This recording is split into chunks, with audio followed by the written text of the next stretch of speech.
Okay, we've got to talk about this. So I'm just going to be going off the cuff on this. Normally I've got some kind of sheet or something to like help me, give me talking points and whatnot. But goodness gracious. Y'all, I'm done with Hoyoverse. I have been playing Honkai Star Rail for around, if not a little over 2 years now. It has been hands down my favorite gacha game to play. I know that we haven't been streaming it a whole lot lately, but I can no longer support Hoyoverse. The moves that they've been making in their games lately have made it, in my opinion, indefensible to be able to continue supporting a company that does what they do. I attempted to play Genshin about a month or a month and a half before Wuthering Waves came out, and could not get past the movement mechanics, the overworld movement mechanics. It was just super clunky. The fact that you had to use stamina on the overworld really turned me off. It made the movement very slow, and I just couldn't get into it.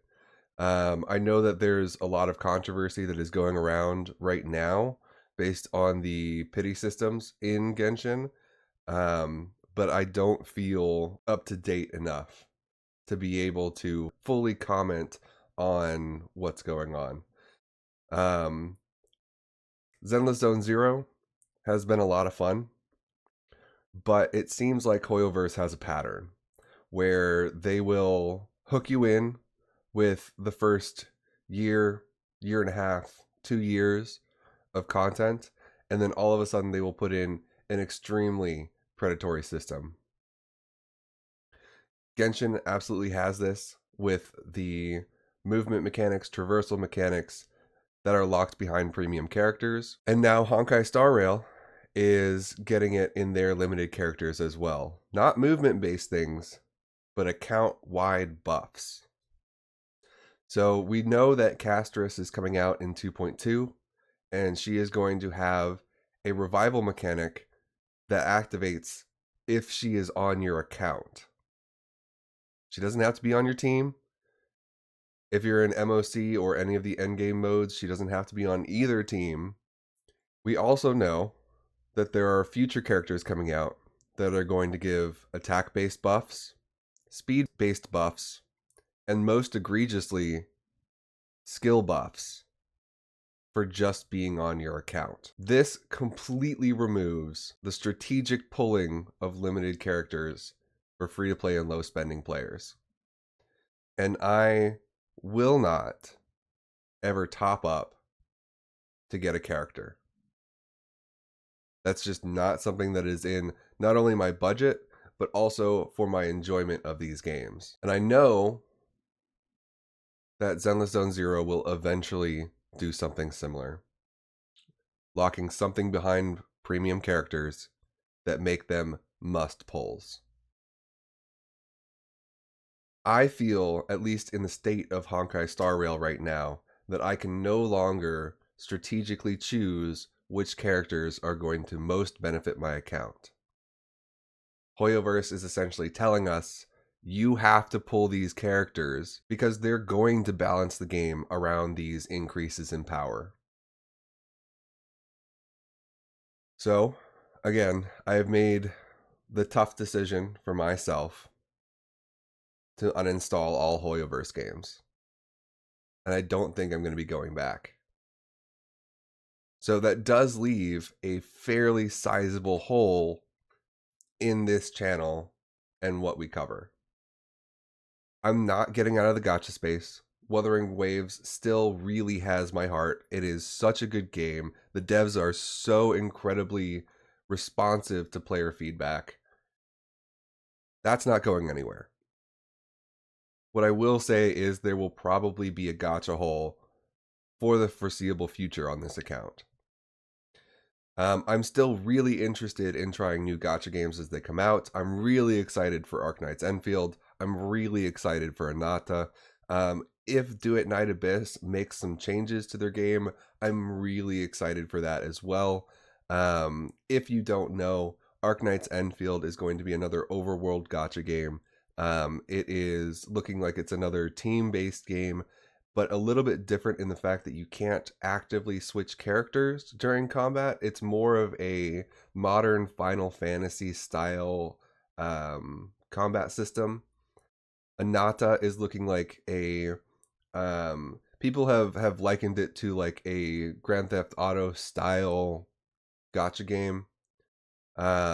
Very modern setting. And Do It Night Abyss is very much a Warframe inspired gacha game.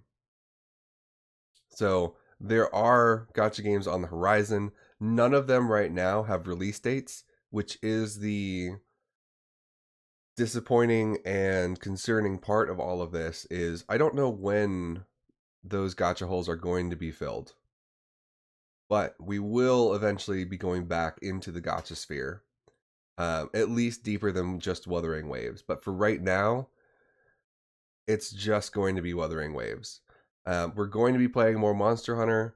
This does open up the door for me to play a little bit more Path of Exile 2 on this channel. And I'm going to be looking into other games that we can bring to this channel as well.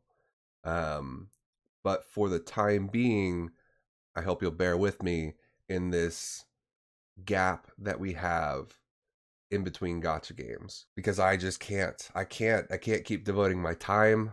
And honestly, in the case of Honkai Star Rail, I can't keep devoting money to a company that is going to treat its players like this. So we'll see what happens, at least in the short term. It really breaks my heart to do this because of the love that I have for how good of a turn-based strategy game Honkai Star Rail is. And honestly, for how much fun I've been having in Zenless Zone Zero as of late. The Zenless Zone Zero devs, they are under the Hoyoverse umbrella, but they are a different segment of it.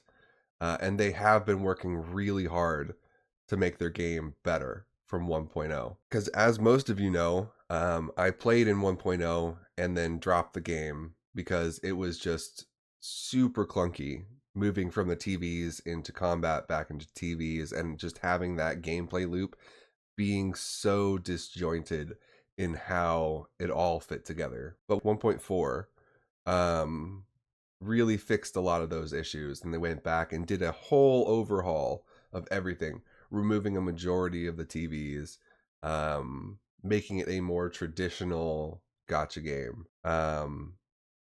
But yeah, I can't. So much of it kind of weighs on my brain, knowing that eventually something like this is going to come to it. So thanks for listening to my rant. Hopefully in the future, we will have more exciting gacha games to sink our teeth into.